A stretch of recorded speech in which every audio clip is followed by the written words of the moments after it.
शिव जी की शक्ति और समृद्धता का परिचय देती हुई एक सच्ची घटना की वास्तविकता से आज हम आपको रूबरू करवाने वाले हैं। इस हकीकत को जानकर आप भी आश्चर्यचकित हो जाएंगे कि क्या सच में शिव जी ने मृत्यु पर विजय पाली है। क्या वे महामृत्युंजय कहलाने योग्य हैं?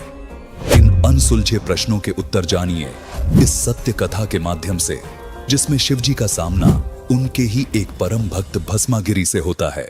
देखिए सत्य घटना पर आधारित यह 2D एनिमेशन वीडियो। कौन है शिवजी से भी समर्थ? एक बार एक भस्मागिरी नाम का शिवजी का साधक था, जो आगे जाकर भस्मासुर कहलाया। उसने शिवजी के द्वार पर कैलाश पर्वत के सामने शीर्षासन योग मुद्रा में भगवान शिवजी की साधना करनी प्रारंभ कर दी। 12 वर्ष की तपस्या के बाद माता पार्वती जी ने भगवान शिवजी से कहा कि हे स्वामी, आपका ये भक्त 12 वर्ष से आपकी साधना में लीन है। इसका क्या अभीष्ट है, उसे संतुष्ट कीजिए भगवान। अपनी पत्नी पार्वती जी की बात सुनकर भगवान शिव भस्मासुर के पास आए और कहा, उठो भस्मागिरी, मैं तुम्हारी तपस्या से प्रसन्न हूं। बोलो, क्या चाहिए तुम्हें? प्रभु, पहले आप वचनबद्ध होइए, तब मांगूंगा। ठीक है, हो गया वचनबद्ध। बोलो, क्या चाहते हो?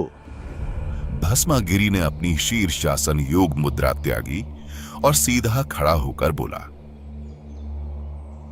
भगवान, मुझे आपका ये भस्म कंडा दे दीजिए। भगवान शिवजी के पास एक ऐसा कड़ा था जिसे अगर किसी भी जीव के सिर के ऊपर लाकर भस्म बोल दें तो वो भस्म हो जाता था। भगवान शिव ने विचार किया कि साधु आदमी है और जंगलों में रहता है, तपस्या के दौरान जंगली जानवरों से अपनी रक्षा के लिए मांग रहा होगा। शिवजी वचनबद्ध थे। उन्होंने अपना कड़ा निकालकर भस्मागिरी को दे दिया। ठीक है भस्मगिरी, तथास्तु। लो कड़ा। भस्मागिरी ने भस्म कंडा ले लिया। जैसे ही भस्मागिरी के हाथ में कड़ा आया, वैसे ही भस्मागिरी ने अपने हाव भाव बदल लिए। बोले शिवजी होशियार, आज मैं तुझे मारूंगा और पार्वती को अपनी पत्नी बनाऊंगा। भगवान शिवजी डर गए और अपनी जान बचाने के लिए वहां से भाग निकले। भस्मागिरी भी शिवजी को मारने के लिए उनके पीछे पीछे दौड़ पड़ा। दोनों अपनी पूरी गति से भाग रहे थे। भगवान शिव ने जब देखा कि आज तो मेरी जान जाएगी, तब उन्होंने परमात्मा को याद किया। तब पूर्ण परमेश्वर, सर्व सृष्टि रचनहार कबीर साहिब जी भगवान शिव जी की जान बचाने के लिए आए। कबीर साहिब जी ने माता पार्वती का रूप बनाया और भस्मागिरी के सामने खड़े हो गए और भस्मागिरी को अपनी ओर बुलाया। भस्मागिरी ने सोचा, चलो पहले पार्वती से मिल लेता हूं, शिव तो वैसे भी यहां नहीं आने वाला। कहां भागे जा रहे हो ऋषि जी? रुक जाओ, दो बात कर लो। मेरे लिए तो आपने इतनी तपस्या की है, आप मुझे कुछ नृत्य करके दिखाओ ताकि मैं आपसे प्रसन्न हो जाऊं। नृत्य? अरे, मैं तो तपस्वी आदमी हूं, मुझे नृत्य नहीं आता। मैंने कभी भी नृत्य नहीं किया। कोई बात नहीं ऋषि जी, मैं आपको सिखाती हूँ नृत्य कैसे किया जाता है। पार्वती रूप में परमात्मा कबीर साहिब नृत्य सिखाने का नाटक करने लगे। नृत्य सिखाने के दौरान जैसे ही भस्मागिरी का भस्म कंडे वाला हाथ उसके खुद के सिर के ऊपर आया, तभी पार्वती रूप में परमेश्वर ने कहा, भस्म। इतना कहते ही भस्मागिरी वहीं भस्म हो गया और कड़ा तथा राख शेष बची। पार्वती रूप में कबीर परमात्मा ने कड़ा उठाया और विष्णु भगवान का रूप बना लिया। विष्णु भगवान रूप में कबीर परमात्मा कड़ा लेकर शिवजी के आगे कुछ दूरी पर खड़े हो गए। भगवान शिवजी भागे जा रहे थे। विष्णु रूप में कबीर परमात्मा ने पूछा, क्या हुआ भोलेनाथ, कहां भागे जा रहे हो? कोई विपत्ति आ गई क्या? भाग लो विष्णु, भाग लो। एक दुष्ट साधक ने मुझसे मेरा भस्म कड़ा धोखे से ले लिया है और अब मुझे मारने के लिए मेरे पीछे पड़ा है। भोलेनाथ, ये लो तुम्हारा कड़ा। अरे नहीं नहीं, ये वो कड़ा नहीं हो सकता।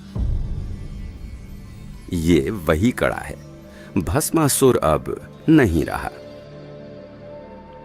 ऐसा कैसे हो सकता है? ऐसा क्या किया आपने? मैंने पार्वती रूप बनाकर उससे गंडहत नृत्य करवाया और जैसे ही उसका खुद का हाथ उसके सिर के ऊपर आया तभी उसको भस्म कर दिया और ये भस्म कंडा प्राप्त किया। अगर मेरी बात पर विश्वास नहीं हो रहा तो चलो मेरे साथ, उसकी राख दिखा देता हूं आपको। जब भगवान शिव ने भस्मासुर की राख देख ली तब उन्हें विष्णु रूप में आए कबीर परमात्मा की बातों पर विश्वास हुआ। राख देखने के बाद मृत्युंजय, अविनाशी, सर्वेश्वर तथा अंतर्यामी कहलाने वाले भगवान शिव की धड़कनें धीमी हुई, जिससे सिद्ध होता है कि वे अविनाशी नहीं है। वास्तव में समर्थ अविनाशी परमात्मा कबीर साहिब हैं, जो अनेकों रूप धारण करके सभी जीवों का पालन पोषण और रक्षा स्वयं ही करते हैं। दर्शकों, इस 2D एनिमेशन को देखने के बाद अब आप शिवजी की समर्थता की हकीकत को जान पाए होंगे। वास्तव में तो समाज की दृष्टि में महामृत्युंजय, अविनाशी और अंतर्यामी कहे जाने वाले शिवजी खुद ही नहीं पहचान पाए कि उनके भक्त के मन में क्या इच्छा है। दर्शकों, सच्चाई तो यह है कि शिवजी से भी ऊपर कोई परम शक्ति है, समर्थपूर्ण परमात्मा है, जिसने उनकी जीवन रक्षा की। पूर्ण परमात्मा कबीर साहिब जी ही वो अविनाशी, महामृत्युंजय, अंतर्यामी परमात्मा हैं, जिनकी गवाही पवित्र धर्म शास्त्र भी देते हैं, जो अन्य रूप धारण करके अपने भक्तों की आस्था को कायम रखने के लिए उनकी रक्षा करते हैं। दर्शकों, आपको बता दें कि इस छुपे हुए अद्वितीय अनमोल ज्ञान को हमारे सामने तत्वदर्शी संत रामपाल जी महाराज जी ने उजागर किया है। यह 2D एनिमेशन वीडियो संत रामपाल जी महाराज के सत्संग प्रवचन से लिया हुआ केवल अंश मात्र है।